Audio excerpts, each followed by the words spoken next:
I want to start this talk by thanking IJCAI for selecting me for this award. And I want to start my talk per se by thanking my earliest mentors. John McCarthy, when I started my PhD at Stanford, he was my PhD advisor. Then it was very much the symbolic, logical AI of the 1970s and 80s. That's what I started in.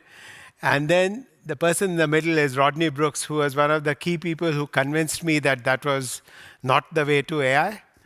So I jumped ship as far away from symbolic AI as possible. So I went to work in computer vision, and my advisor was Thomas Binford.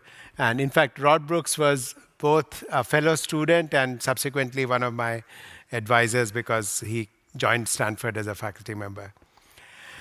I want to say that my first two papers that I ever published, my first two scientific peer-reviewed papers were at IJCAI. So 1983 and 1987. So I guess 30 years ago and 34 years ago. Those are my first two scientific papers. And interestingly, after 1987, today is the first time I'm back at IJCAI after 30 years. And I think this is a reflection of the field. As the field grew, the sub-community splintered off, and the computer vision community went off to its own conferences. Our main conference these days are ICCV, CVPR, and ECCV. And these were all conferences which started in the 80s. So like the first ICCV was 1987. And this happened to computer vision, to robotics, to language. I will argue that this split was quite worthwhile and helpful for many years, but perhaps now it has ceased to be of value, and we really need to be thinking about the intelligence problem as a whole. And forums such as NIPS and AI, which emphasize the different components coming together, are actually more and more essential. Now, I want to start with the argument for why I was convinced to abandon symbolic AI. I was studying at the feet of the master, John McCarthy himself. In fact, it's really an honor to get this award because the first winner of the IJCAI Distinguished Researcher Award was John McCarthy. He is one of the founding fathers of AI. So why did I want to switch?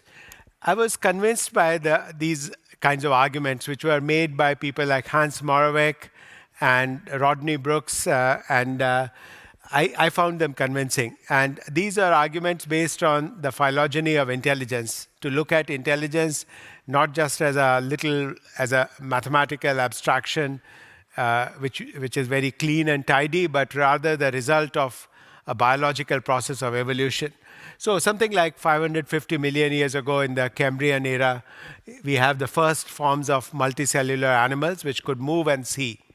And they see in order to move, and they move in order to see. And that was, it's called the Cambrian explosion for a reason, because suddenly you had kind of this arms race between predators and prey. Vision systems developed to break camouflage. And then, of course, camouflage became more sophisticated. Animals developed various kinds of defense mechanisms. So this race caused a massive evolution. And so this is why we must always think about intelligence as starting from this basic perceptual action loop. That's the basis of intelligence, not logical inference of syllogisms of the Aristotle variety, which is what, at least in my view, the AI of the 70s and 80s was focused on. Certainly not the reinforcement learning work that we heard about before, but what I'm calling the mainstream of AI was about knowledge and logical inference and so forth. Okay, and then if you move along to say the last 5 million years ago, that's the hominid line where from primates the human species splits off, and key aspects there are the development of the hand, the opposable thumb, and brain capacity. And there's a good argument to be made that, in fact, the development of manipulation skills is what necessitated the development of the brain. Then if we move to the last 50,000 years, then we have modern humans, and this is where symbolic reasoning art, which is very much symbolic because this is not a This is not literally the animal, but a depiction of it as a line drawing, language, abstract thinking, and various symbolic behavior. So to me, I was convinced that we are better off focus, since there's this big challenge problem, let's focus on the early stages of it, sort of vision and action. In fact, I chose to work on vision, but that was the logic for me to abandon symbolic AI and move on. The field of computer vision as such has been around for 6 decades. Its beginnings are in AI. The first PhD thesis in computer vision is supposed to be 1963, Larry Roberts. And somewhere around 1980s is where it forks off from the AI mainstream, and it becomes applied mathematics. And in the 90s, we focused on geometric problems. Then 2000s and 2010s, we have had a lot of success applying machine learning. So I'm going to give you a sort of a very telescoped version of the history of vision. There are 3 main classes of problems in vision. Recognition problems, those are at the top, which are about there's dinosaurs, pears, names to objects, categorization. Reconstruction problems, which you can think of as inverse graphics. From an image, how do we make inferences about depth at every pixel or surface reflectance properties and so forth. And reorganization has to do with grouping, putting the pixels together into individual objects. And I've argued for some time that these should not be thought of as one is the input and one is the output. Rather, these are 3 processes which are all taking place at the same time, and information flows back and forth between them. And I've talked about this for some time before the current deep learning revolution took place. And it turns out that deep learning, in fact, is very well suited for this, because when you have a multi-layer neural network, you can have several representations being computed simultaneously and information being shared among these representations. So I'm not going to go into details of this agenda, but just to show you some results which are very, very impressive. So this is from a system by some folks at Facebook, the mask RCNN system. And these are the kinds of results where objects have been segmented, so people and elephants and so on, and umbrellas and so forth. And these are very impressive results. Some years ago, if I had been asked 10 years ago, would we get results like this in 2017, I would have said no way. So there are times when the progress of the field is much faster than we expect. And of course, there are times when the progress is much slower than what we expect. We should be conscious of both. So these are great successes in recognition. But if our goal is human level perception capability, we are a long way from that. So while we can find these boxes or masks for objects, that's not what human perception is. When I look at a scene like in the one in front of me, I see various objects or people arranged in some 3-dimensional space with some spatial layout, and each object has some space, has some shape. And that's the kind of perception we want.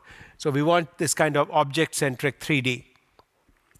And so while the recognition branch has very much been driven by machine learning, supervised learning more specifically, and the particular architectures now are all deep learning based, the other main tradition is sort of a geometric tradition in computer vision, which really goes back to ideas going back to Euclid. So triangulation. If I have 2 different views of a scene, then by triangulating the rays, I can determine how far away the point is in depth. And this has been part of the tradition in computer vision, and a lot of outstanding work has been done. And today's excitement about AR and VR, augmented reality and virtual reality, ultimately rests on this bedrock of the advances that geometric computer vision has made. Now, what I would like to argue is that what is now needed is an integration or combination of these 2 strands.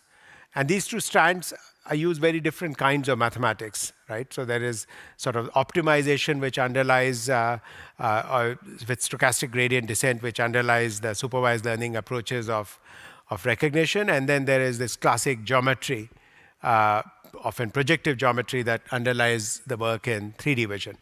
And we need to kind of bring these together. And we have a lot of work going on in that. in my group and in other groups. So I'm going to just pick one example to give you a flavor of what we are into. And this is work on how we can combine these two traditions, the geometric reconstruction tradition and the learning tradition. So take the following problem. So let's say I look at this bird, and all I have is this flat 2D picture of the bird. But my perception of that is not just this flat 2D picture. My perception is that of a bird like this. I have a notion of a 3D shape, and I can predict what it might look like from different viewpoints. And how did we acquire this notion of this bird? I do not have access to multiple views of this bird. All I have is a single flat 2D picture. What we have is the experience of birds in the past. I've seen many birds in the past, and those birds, like here is just a collection of photos you can get from the internet. And these collectively give me a mental model of the bird. And in fact, that's a generic model, if you will, and the word model itself has to be interpreted appropriately. But what that enables me to do is when I'm given specific data, a specific set of pixels, I can sort of convert it in some way. So what we will never have access. So for certain settings, we can build 3D models by taking the object, putting it in the lab, taking multiple pictures, build a 3D model. That's not the main source of information here. We have multiple views, but of different birds. You cannot apply stereo here because you don't have many views of the same bird. You have many views of many different birds. So we have to bring in recognition knowledge. So for example, if we have this bird and we know what some key points are, so that's recognition technology. You can mark the beak, the wings, and so forth. And then you have the mask for the bird. Then we have to somehow use these thousands of images of individual birds. And at runtime, at test time, what I need is a function which, given a single image, can produce the shape, the camera, and the texture map. And once I have this, then the standard graphics pipeline applies. And I can generate multiple views of this. So how do we train this function f? Right? So how do we train this function f? Now, what is a classic supervised learning paradigm? The classic supervised learning paradigm would say that I have registered input and output pairs. So the input is going to be a certain 2D image of a bird, and the output is going to be a certain 3D model of a bird. But where the hell do I get that? I don't have that supervisory signal. I have not been able to capture these thousands of birds and scan them. I don't have that information. So what I have to look for, again, this is a problem confronted in the RL setting, which we heard before. We have to find some other way of squeezing the signal out. And here the signal comes from consistency. Because if I have an approach which is going to make, if I develop this 3D prediction, then I should be able to generate novel views. And those novel views have to be consistent with the novel views that I can generate. So that set of views has to be used together. So the approach is that at training time, we have to have this encoder which predicts the shape, the camera, and texture. So this is a very under-constrained problem if I just have a single image. And then it's going to be an unsupervised or self-supervised problem in the following sense, that we need to invoke additional principles. And the additional principle is that of consistency. Because once I have a model, what I have to assert is that every image that I see is a projection of the model seen from somewhere. That's what I require. And then there have to be, so all these unsupervised or self-supervised approaches have to bring in these kinds of additional assumptions. Right? If you see all the compression schemes, they have to have some additional principles that have to be invoked. So we need to predict, the consistency has to be in terms of the mask, the key points, and the texture. We can bring in smoothness and symmetry priors, so mean curvature is, and so forth. I'm not going to go into the technical details.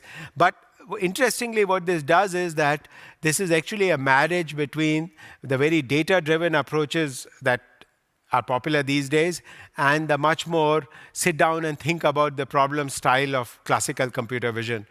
That what we have to do is to use that classical style to come up with what we are trying to optimize, and then let the data speak. So there's a certain healthy marriage between the two styles that is involved here. And then I will show you some results which show that great 3D reconstructions are possible. And this is, I picked this example because it's a synthesis of multiple strands, the geometry strand and the learning strand, but also going from supervised learning to unsupervised learning, which most people would accept is kind of a leading scientific problem that we have to tackle in our field. And I want to note that this style works not just for birds, but we can do this for people. And here's a nice demo where we show that from a video stream, we can, in fact, estimate images of 3D people and how they would look like. So let me just continue with what now I'm going to. So what I showed you so far were kind of the successes of computer vision, what we can do today. I want to turn now to what we have trouble with. So let's start with this picture. So let's look at this image, and you look at it, and what do you think? Okay. Now that you have absorbed this, what can the computer vision community do now, or maybe in a few years it could do it very well? We could segment out the objects, we could estimate their 3D shape, we could say this is an accordion, etc., etc.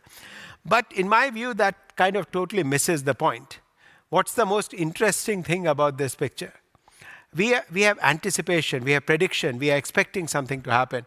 So here, that woman is obviously a musician, because you can see that the bag has got some dollar bills there. She's playing and she expects that people will listen to her music, and if they like it, they will put in a dollar bill or two. And I think this guy is trying to decide whether he wants to stand and listen to the music some more, or whether he wants to catch his train or bus or whatever. Now, this is the interesting question, right? Will person B put some money into person C's tip bag? And this is not what our computer vision systems are doing today. So what we have are really systems which have pitifully low social intelligence.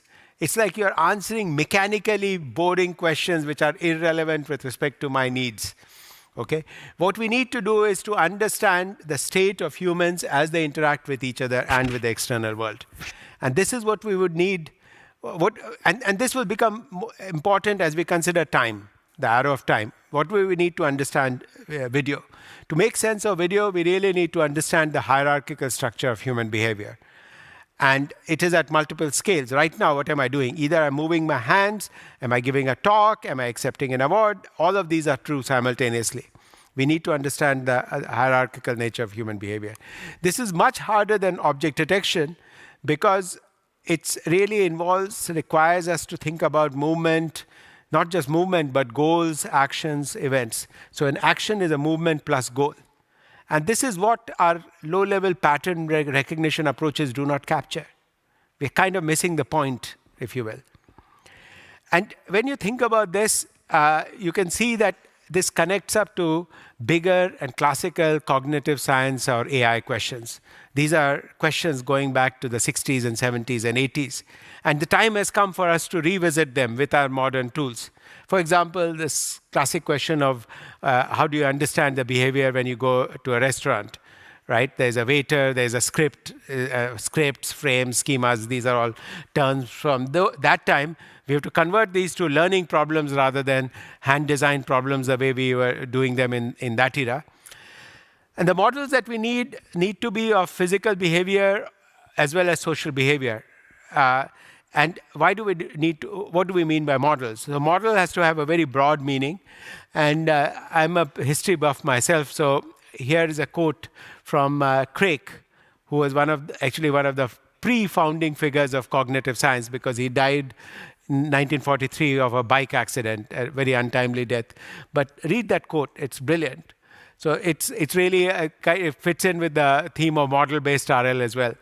If an organism carries around a small-scale model of external reality, it's able to try out various alternatives, conclude which is the best, react to future situations before they arise.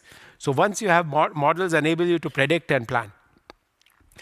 Control theory has done the same thing. X dot equals AX plus BU, right? That's the basic equation. Well, that's exactly the same idea. And So I would argue that this is where AI needs to go.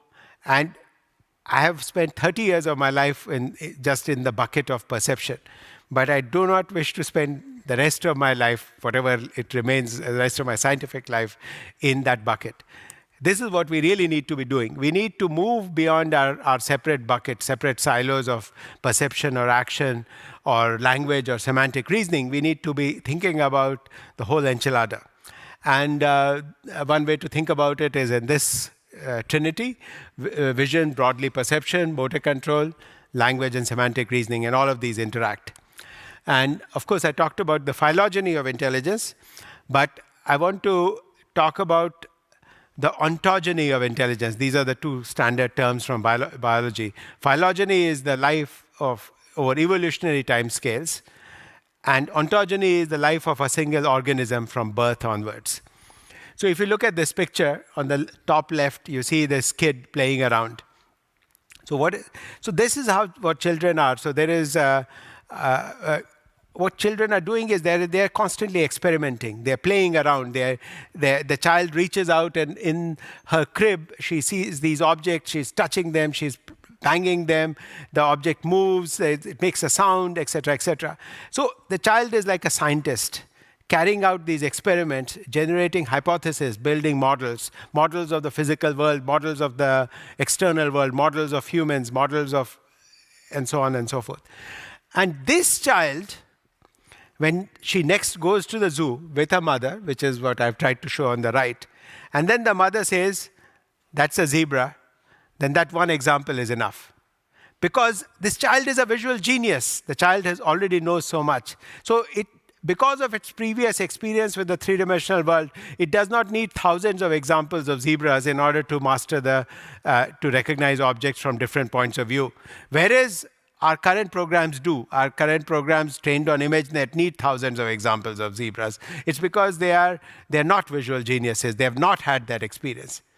The same thing applies in the more contemporary setting, which people care about, is self-driving cars. We're training up these self-driving cars, but we are starting them tabula rasa. The child at 16, the high school kid who learns to drive, has the visual experience of 16 years, which has made him or her a visual genius. So as a result, a very short amount of training makes that person into a good driver. Whereas our computer programs start out tabula rasa.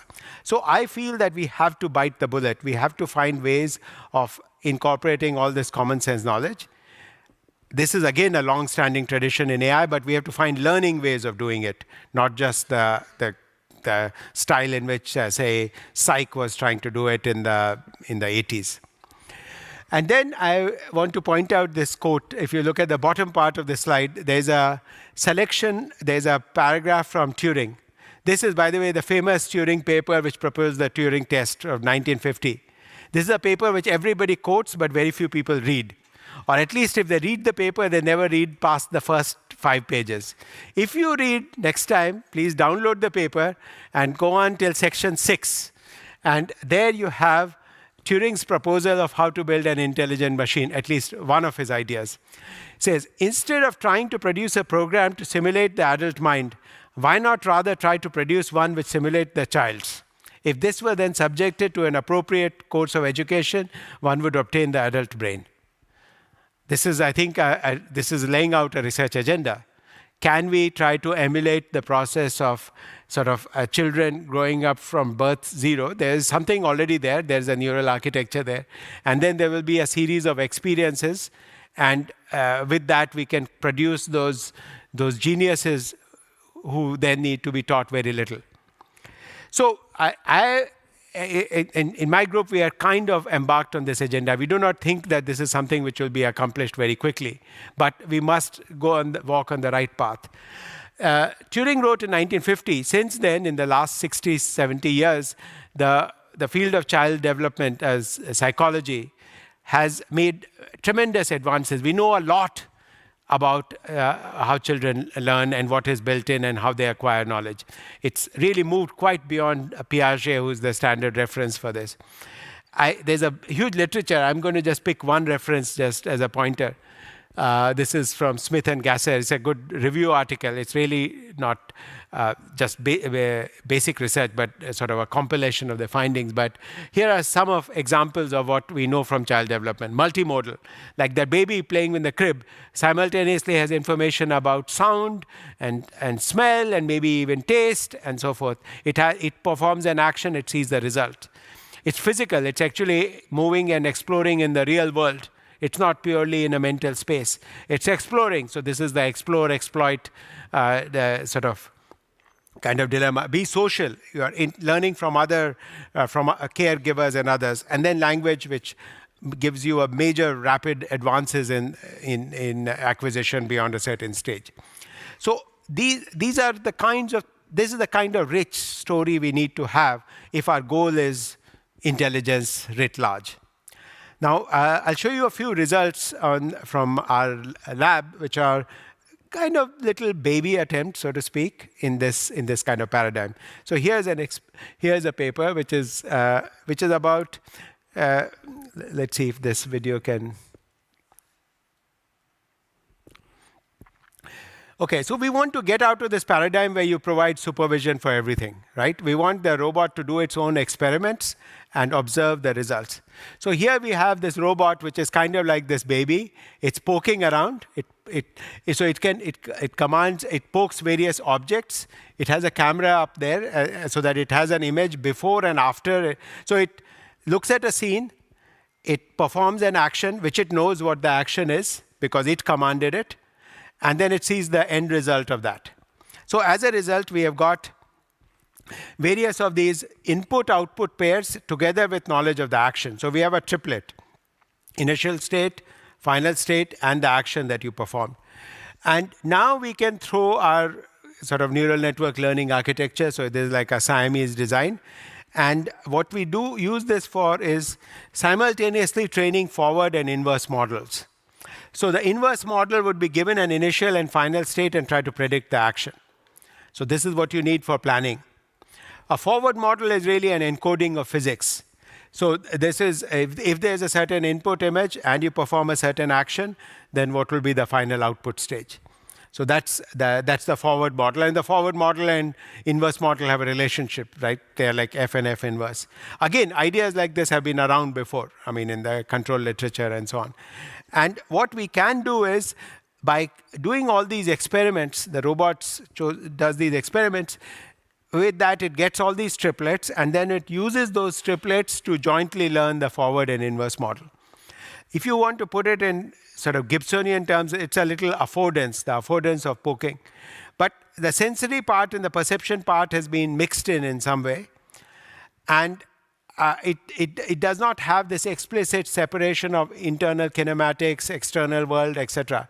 The world is in terms of what actions you perform in it. And then we show that there's generalization and all the good things that you want to look for if this idea is to be useful. And then okay, I won't go more here.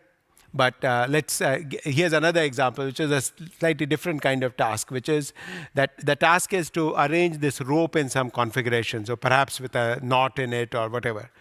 And again, the training is done by just examples, so it's learning by imitation, and this framework of sort of the robot does some experiments, it builds a model, and then it uses the model for planning.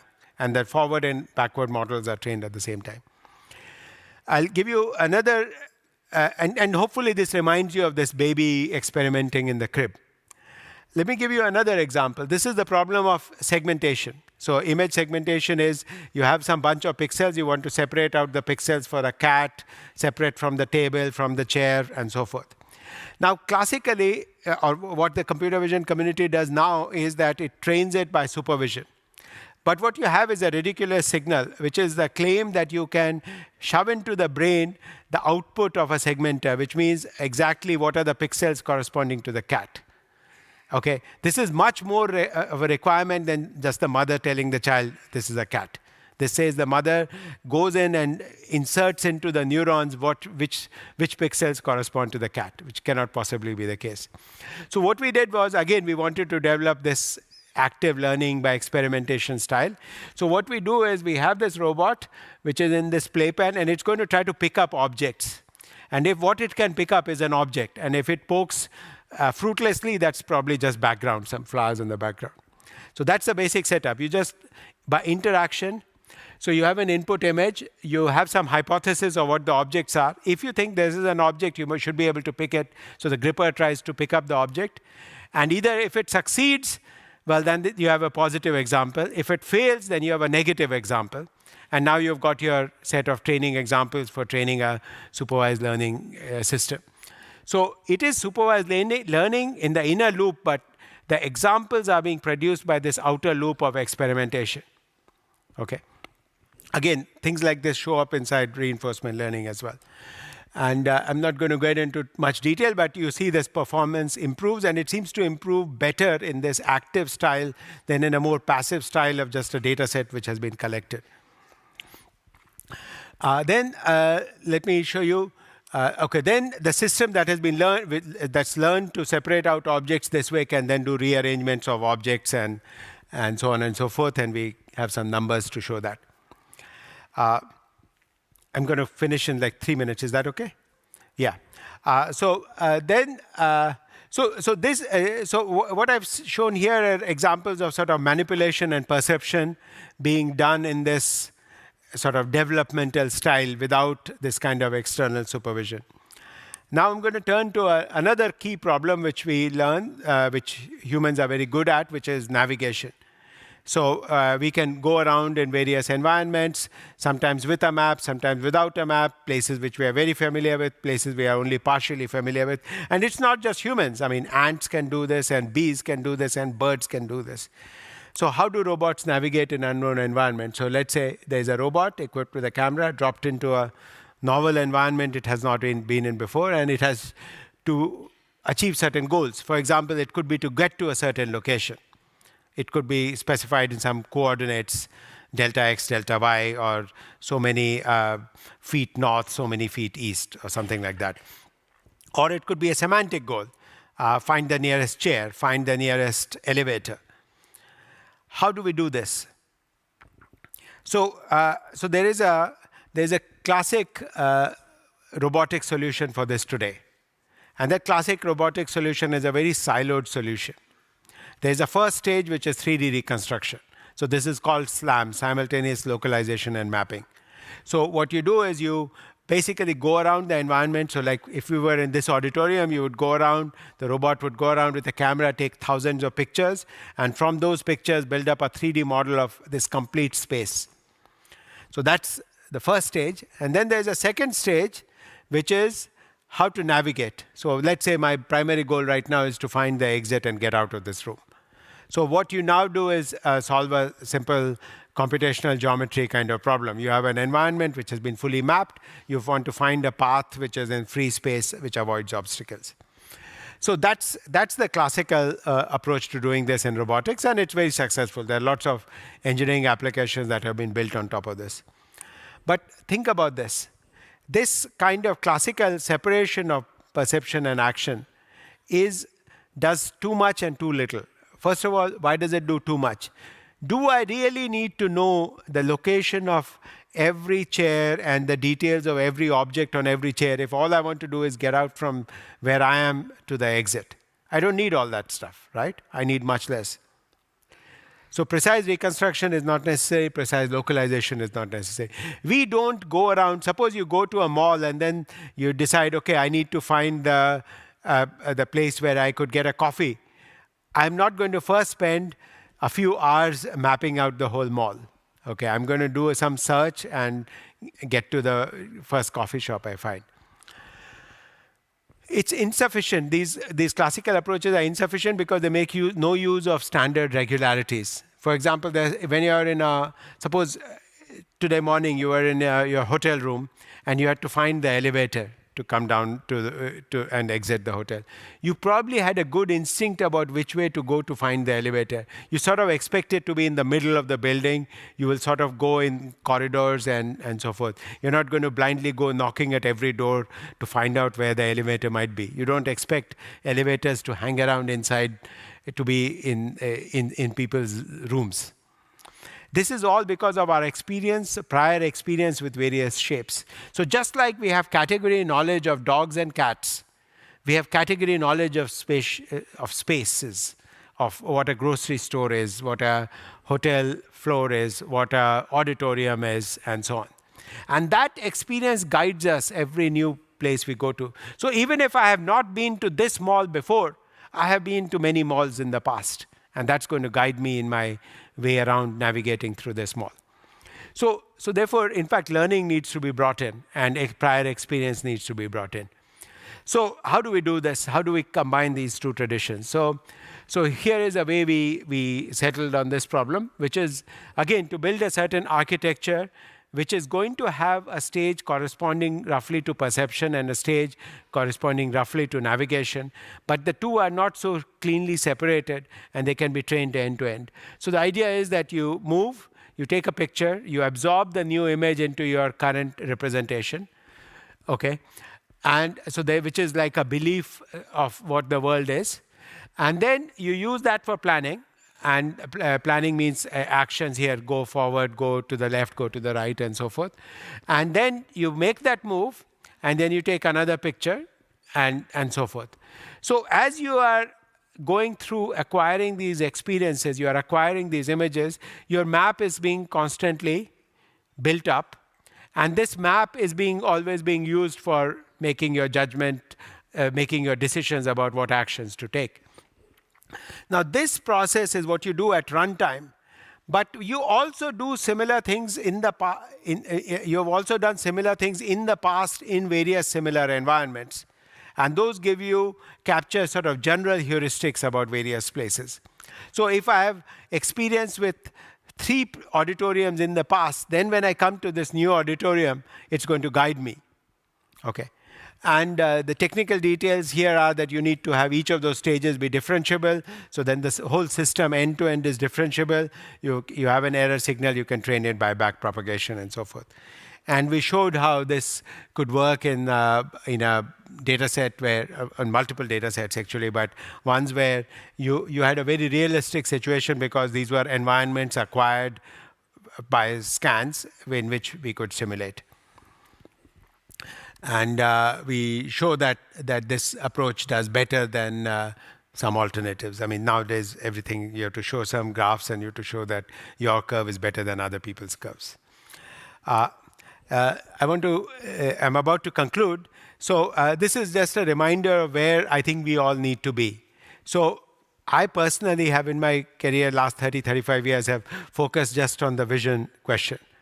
And there are others who are focused just on the robotics question or just on the language question. We have enough successes in individual parts of this that we really need to be thinking about the whole picture together. And I think we will make many more gains that way.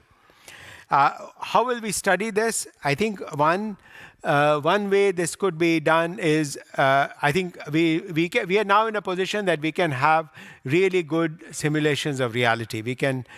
This is work from our group, which is on what we call Gibson. So the Gibson environment is derived from the real world. You have captured many real world environments this way, from which you can do view synthesis. So that's a computer graphics problem.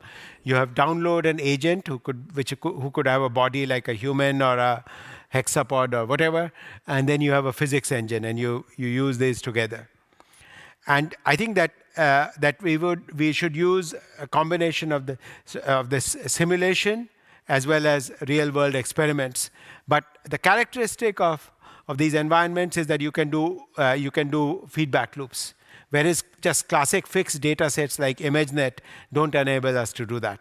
We have to solve the problem of the perception action loop, and just static data sets is not enough. So the slogan here is, it's no longer about static data sets. What we need is our dynamic environments in which we can do this. And I'd like to conclude with the following note. that I thank IJCAI for selecting me for this award. It's really a distinct honor, and I'm very pleased and honored to receive this award. But this award is not for me. It's really for my students and my postdocs who have done all the work. I'm not thanking them. I'm saying that this award is for them. Thank you very much.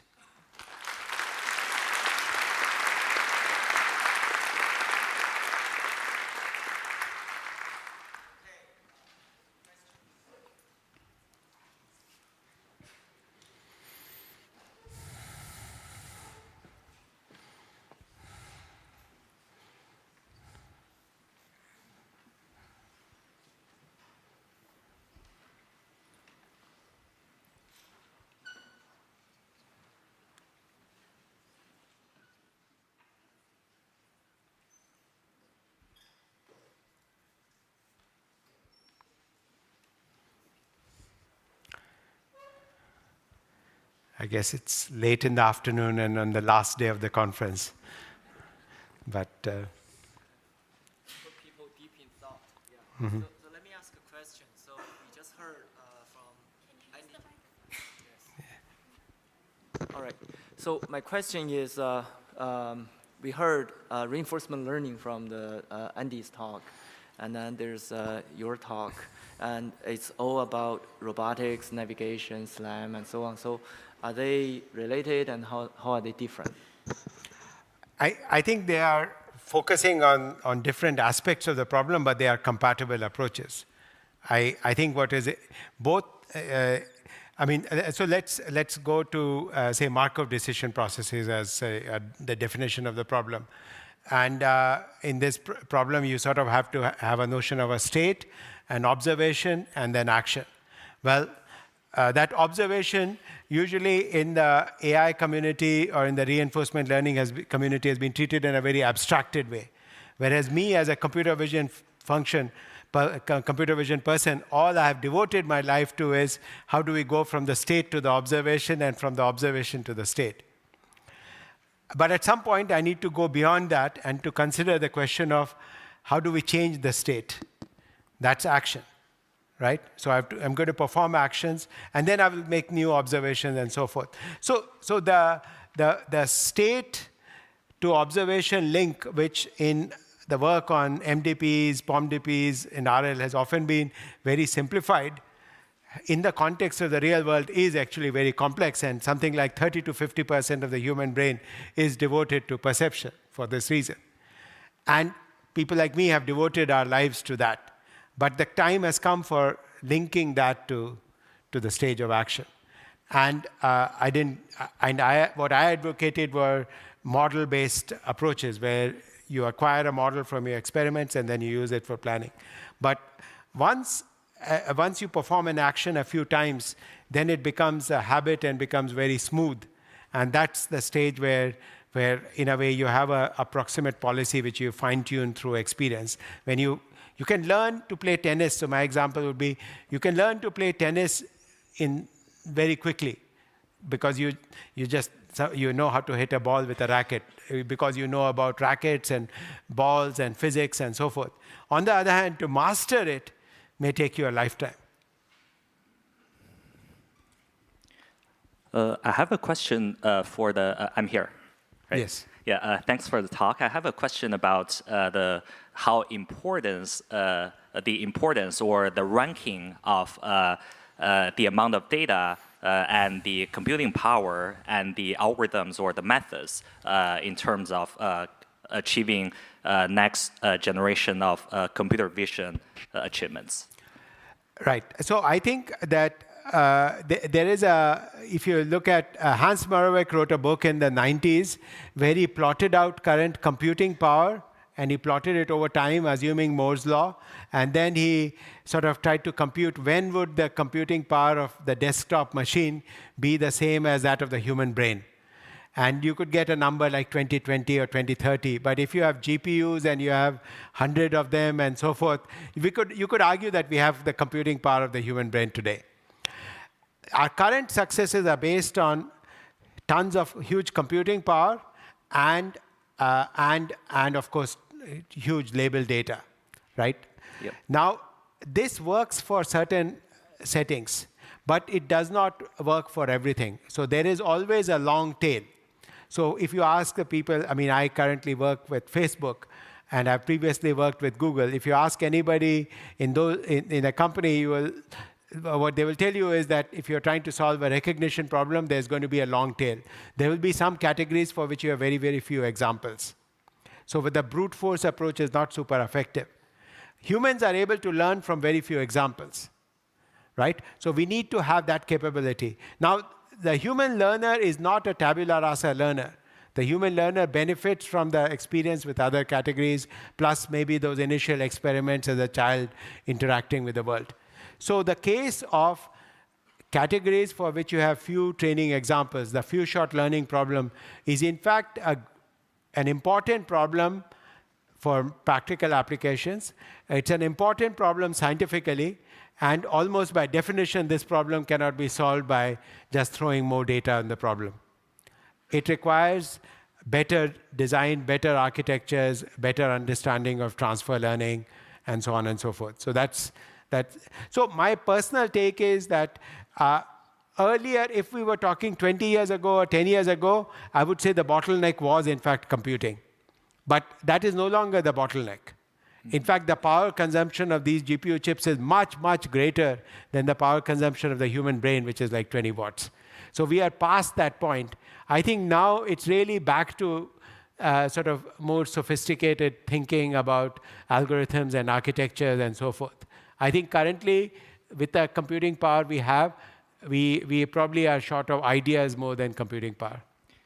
Thanks. So you think the algorithms is the most important thing, and say second is the data, and third is the computing power? Well, I mean, it's like saying, is my hand more important than my eye? I don't want to have somebody to cut off my hand, nor do I want somebody to blind me. They're all important. I'm making a gradient descent kind of judgment.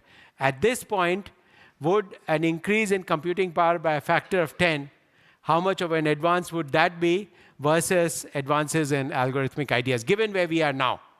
And I believe right now it's really about ideas on algorithms and architectures. All right, thanks.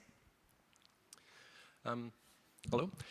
Thank you for a great talk. I'm wondering, so you talked a lot about how infants learn perception, action, that loop. And with the splintering of AI and now the convergence of AI coming together, I was wondering what your thoughts are on reasoning and logics, whether we need to bring them also into the loop and how we can bring them into the loop, how we can go forwards there. Yes, we certainly need to bring them in the loop because we certainly have to have those capabilities. So I would start out with a language and grounding of language.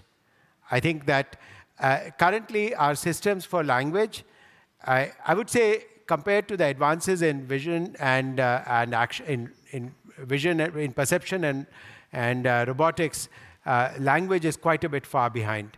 Because language is a much more challenging problem where it's much more intimately tied with extensive amounts of knowledge and so forth and symbolic reasoning. So we have successful language systems now which somehow manage to solve a useful problem without understanding language. So like the neural machine translation systems, they will have a sequence of stuff coming in French and they'll spit out a sequence in English without really understanding that the word bank corresponds to a financial institution and so forth.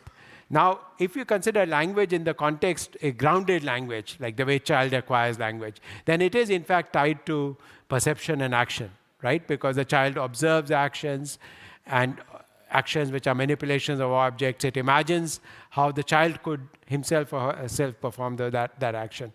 So that's sort of a key part which I think happens in the first year itself. And then obviously you have, it moves on to sort of, so memory is there at all stages, but now you move on to more and more sort of symbolic reasoning of about things and sort of very explicit planning with stages. So this, I think there was, the mistake that AI made was to focus on that right in the beginning. I think that those are, if you, I don't know if you read Kahneman's book on sort of thinking fast and thinking slow. Thinking fast is what I talked about was about. Thinking slow is about this deliberative, logical reasoning in the tradition of Aristotle and Frege and John McCarthy. And we need that.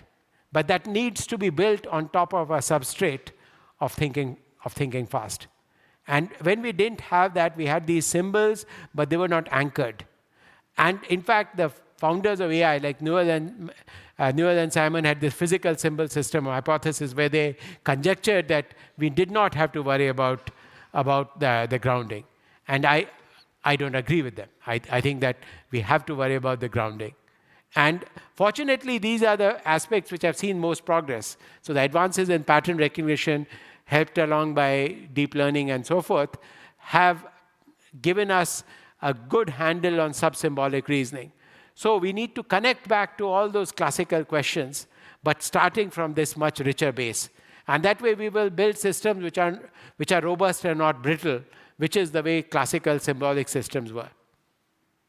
So I fully agree with you. I'm just saying that it is the next step. It is like the 7th story of a building, and in the 50s and 60s, they started by building the 7th story without getting the foundation right.